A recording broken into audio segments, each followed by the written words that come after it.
тебе некуда войти. Кабы лес перелез, перевешался, кабы ножик был, я б зарезался. Rečka polāja vadā, utanula maladā. Mēs nevarējām to iekļaut intervijā, jo tas nebūtu varbūt diezko pieklājīgi, bet daži labi žāvājās pirms tam. Cikos tu šorīt cēlies? 5:30.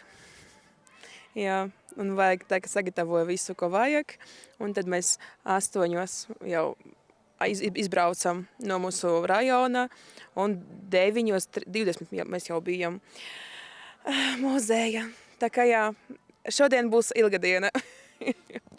Redz, mēs pirms tam runājām, tā gatavošanās svētkiem bijām ciemos pirms skolā, un tas sanāk, ka tu to svētkus jau izdzīvo vienu reizi viņiem gatavojoties, un tad, kad viņi pienāk, tas koncerts notiek, bet tas tā kā mākonītis pārplīst un viss jau cauri, vai varbūt tev nav tāda sajūta, ka viss tā uzreiz paskrien?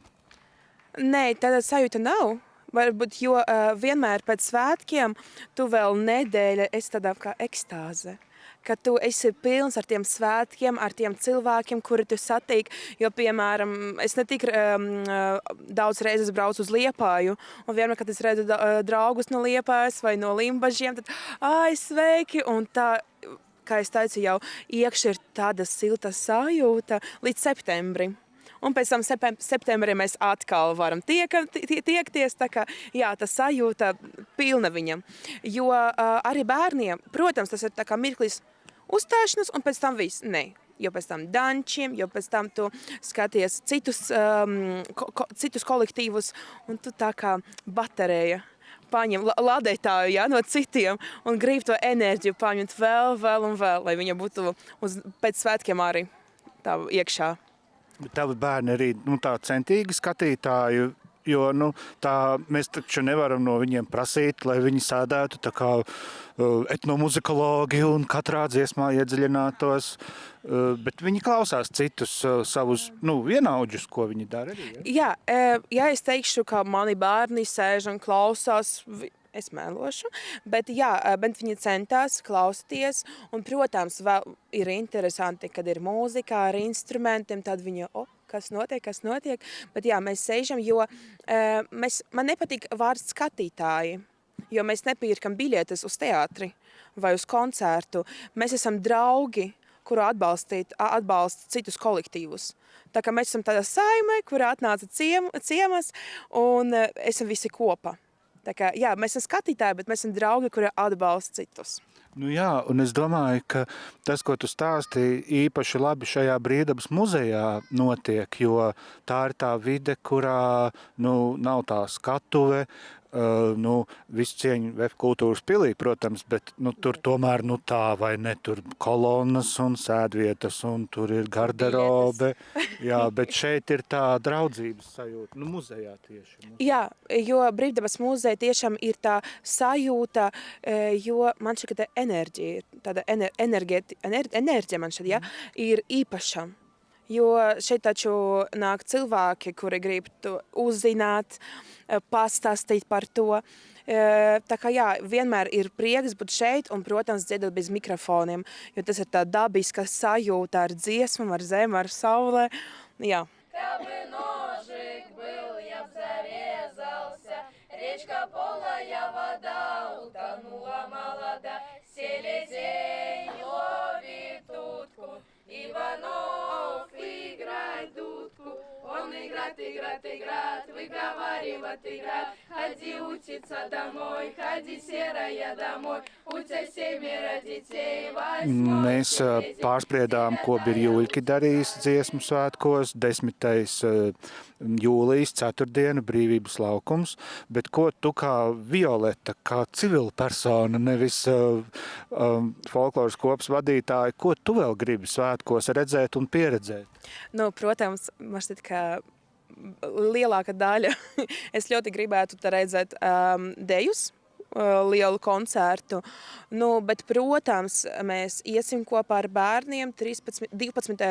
jūlijā ģenerāla mēģinājuma un pēc tam 13. jūlijā noslēguma koncerta, jo tiešām noslēguma koncerta es jūtu to apvienību. tā kā mēs visi esam kopā, kad mēs dziedam kopā, kad mēs sajūtam šos svētkus. Un pēc tiem svētkiem man ļoti patīk braukt tramvāja, jo visi dzied, iet pa tiem alēja, meža parka, jo tur tiešām ir kāds māģija. Tā kā jā, kā Violēte es gribētu redzēt lielu koncertu. Ja jums ir biļetes, jūs varat man piezvanīt, es nopirkšu, bet, un, protams, to noslēguma koncertu. Mēs runājām par biļetēm, un tas tā sanāk, ka jūs esat dziesmu un deju svētku dalībnieki, bet tad, kad runa ir par biļetēm, tādi paši kā parastie cilvēki. Jā, bet prieks, ka noslēguma koncertu mums ir bezmaksas iet, taču ar dalībnieku kartīti. Bet, saprotams, Daugavas stadiona ir ierobežots skaits, bet es atceros vispārējais dziesmas svētkos 18. gada es biju tā koncerta. Un es atceros, ka es raudēju beigumā, jo tas emocijas tur karogi, kad nesu, un tas vispār, tas sajūta bija arī. Tas bija deju liela koncerta. Liela koncerta vispārējais dziesmas svētkos 2018. gadā. Mana mamma dabūja 2 biļetes. Un man šķiet, ka es nekad nebiju tik priecīga, ka šajā momentā, kad es uzzināju, ka es iešu uz koncertu. Jo tas, tā kā, tu vienmēr gribi tur tikt, bet nav iespējas. Bet jā, bija brīnišķīgi. Es atceros to. Un tevi rudenī tagad gaida arī jaunas skolas telpas, pareizi, jo būs šī apvienošana ar Iļļu ciema pamatskolu.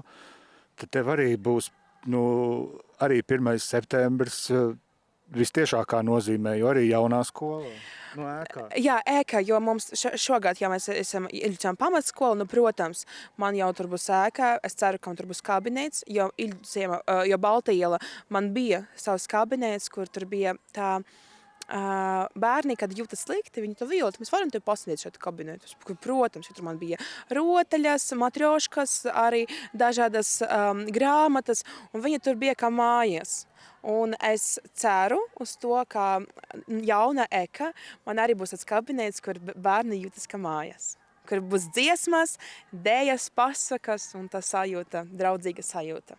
Tu jau esi, pieļauju, iepazinusies ar saviem kolēģiem un arī vadību, ar kādām sajūtām tu gaidi darbu ar viņiem kopā, tur jau arī pieslīpēšanās vai ne tik ļoti?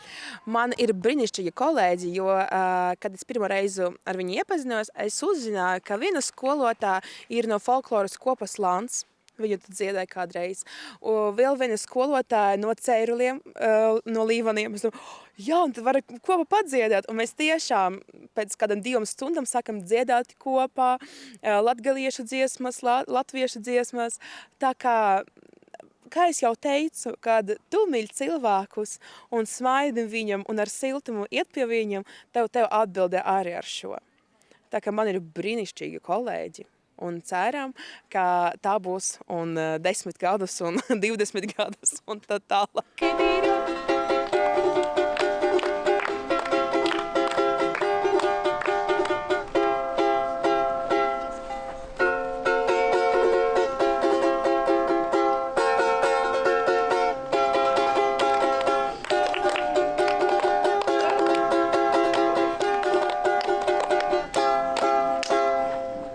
Būs arī laiks vasarā atpūsties, jo es pieļauju, ka tur jāsagatavo ir tev arī stundu plāns, mācību plāns, turpinās būt skolotāji folkloras nodarbībās.